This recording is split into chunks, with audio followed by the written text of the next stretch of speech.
Welcome to the Real News Network. I'm Jess Lenore in Baltimore, a city facing accusations of unchecked police brutality. That city has paid out $10 million since 2011 to settle. We now turn to Chicago, where a recent investigation published in Truth Out has uncovered systemic abuse by police officers who have remained on the force while the city has paid out millions in settlements. Over the past decade, Chicago has settled wrongful death and excessive force complaints to the tune of over $500 million in total. Now joining us to discuss this are the report's authors, Sarah Macaraeg and Alison. Their investigation for Truth Out was titled, "Amid Shootings, Chicago Police Department Upholds Culture of Impunity." Thank you both for joining us. Thank you. Thanks for having us. So Baltimore has its own civilian review board, which everyone, including the board's chair, has told us is ineffective. Police start out by talking about the City of Chicago's Independent Police Review Authority, because as you've uncovered, Chicago has this culture of impunity. But isn't this board supposed to be keeping an eye on this, keeping tabs on this, and making sure that it doesn't, these officers don't stay on the street and they get held accountable for their actions? I'm happy to jump in on that and talk about the starting point of IPRA, which is the Independent Police Review Authority here in Chicago, because its formation is based on outcry over the body which preceded it, the Office of Professional Standards, which was a body that was inside of the Chicago Police Department. There was a ton of outcry in 2007 around the degree of findings of OPS that were, almost always came down on the side of justifying officers' actions and very rarely delivering meaningful penalties for excessive force and for other forms of misconduct. Through that, IPRA was formed. It's now, billed as being independent of the police. Like the Chicago Police Department, it is a department of the city of Chicago. It is charged with investigating misconduct complaints, but there's also, another dynamic in which it's not explained very clearly by the city other than depending on the nature of the complaint. Sometimes cases are taken up by internal affairs within the department. In any case, IPRA now has been up and running for 7 years. And unfortunately, we're seeing some of the exact same history, some of the exact same results, in that odds that an officer will receive a meaningful penalty are 1 in 1,000, meaningful being defined as a suspension of more than 5 days.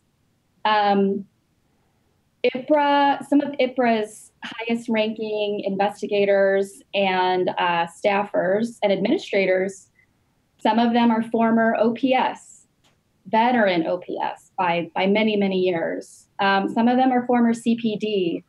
And again, we're seeing the same results, unfortunately, in which shootings, even excessive force complaints, are almost always come down on the side of being, to use their language, unsustained, unfounded, and not penalized. Alison, can you talk about some of the people you talked to in your investigation and what their experience was their experience dealing with the police and what the effects of their interaction with the police were?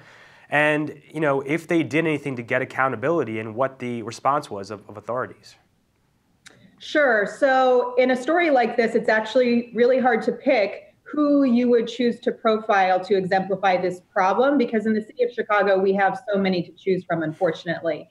We did open our story with a man named Ortiz Glaze, and that is for the simple fact that he lived to tell his story of being shot by police, unlike someone like Michael Brown in Ferguson, who doesn't have that privilege.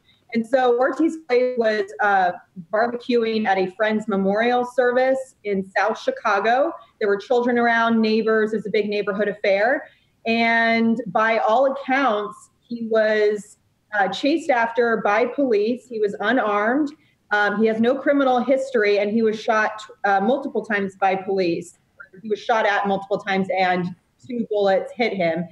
He lived to tell his story, but he was actually treated like a criminal throughout the entire process. They handcuffed him to his belt loop. They shackled him at his hospital bed, and he was unarmed. It was very clear he was unarmed. Of course, the police narrative goes that he was making threatening gestures to his waistband, and that he garnished some sort of chrome-like object that they later said was a cell phone. However, his cell phone didn't meet that description in the original inventory report, and then later a silver cell phone surfaced in subsequent reports.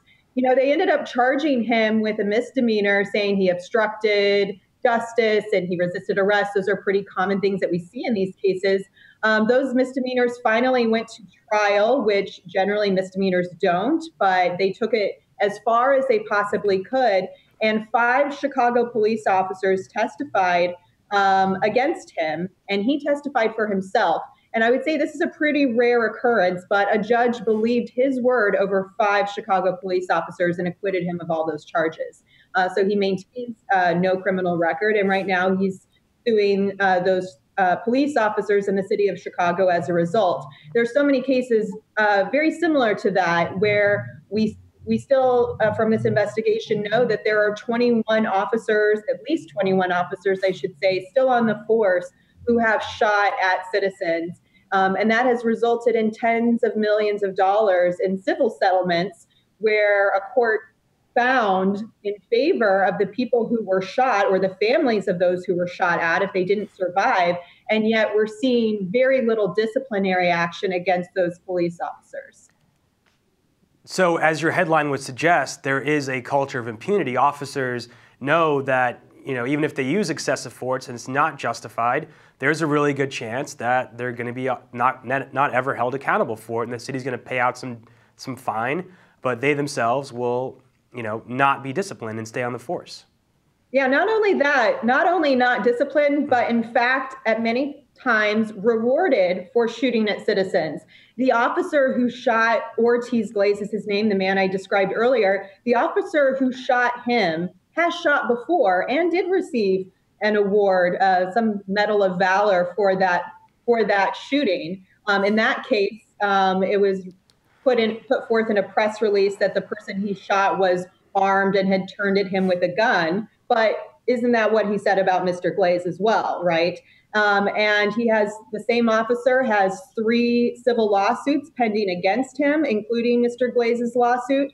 And so, he's a high-ranking police officer in the city of Chicago, and we're seeing very little accountability for this. Like Sarah said, the statistical odds of a police officer receiving any meaningful form of punishment for their behavior, for their misconduct, alleged misconduct, is 1 in 1,000. I'd like to jump in on that too and connect this dynamic to some, major changes that hopefully are afoot in terms of attempts to bring the Chicago Police Department, like other departments across the country, under federal monitoring.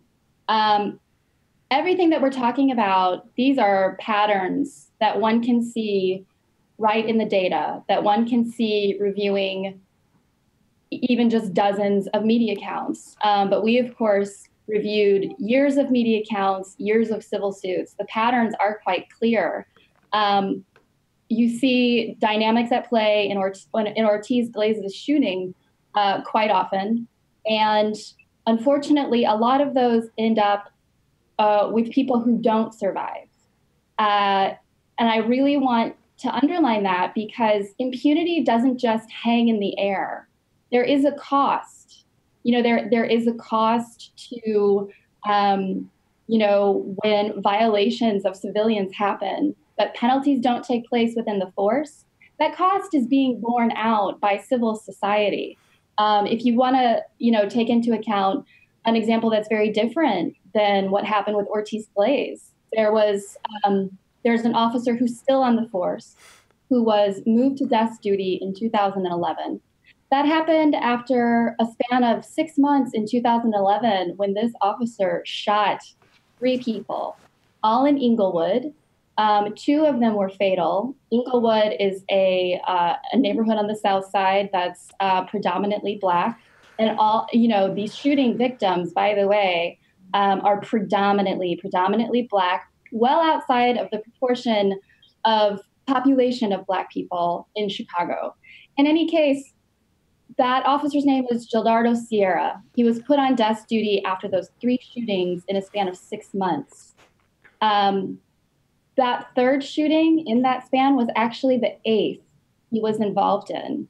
And so I just wanted to be very clear that what the patterns tell us are that there are cycles that are just continuing.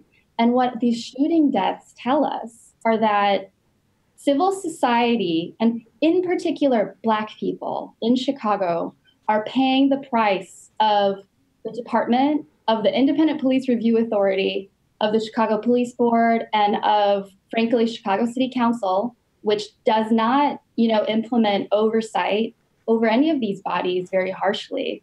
We recently just saw representatives from these bodies defend, a $1.45 billion Chicago Police Department budget, very little questioning on behalf of City Council. We have a commander who was recently indicted, made national news, Glenn Evans, because DNA showed that he shoved a gun down a civilian's throat in the course of questioning. The Independent Police Review Authority, that is easily their biggest case right now. It is huge. It reflects poorly on the department. City Council did not ask IPRA a single question about Glenn Evans as IPRA was defending its budget. And so there is all of this oversight. There is a complete lack of oversight that sits on top of an overall culture of impunity.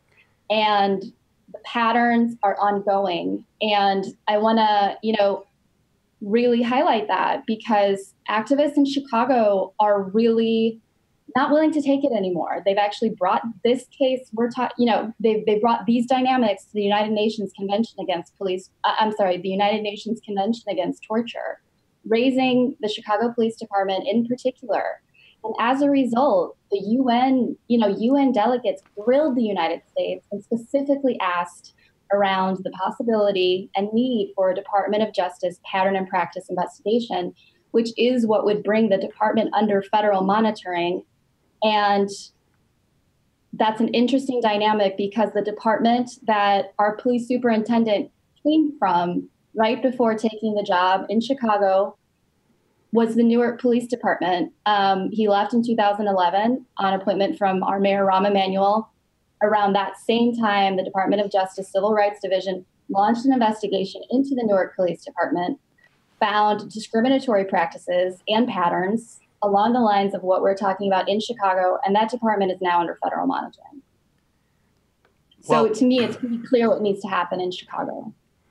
Well, we're going to have to leave it there, but I just wanted to add that this is all happening while dozens of schools have been closed down and mental health clinics have been closed down in these same communities as well. Well, I want to thank you both for joining us. Thank you very much. Thank you. Thank you for joining us on the Real News Network.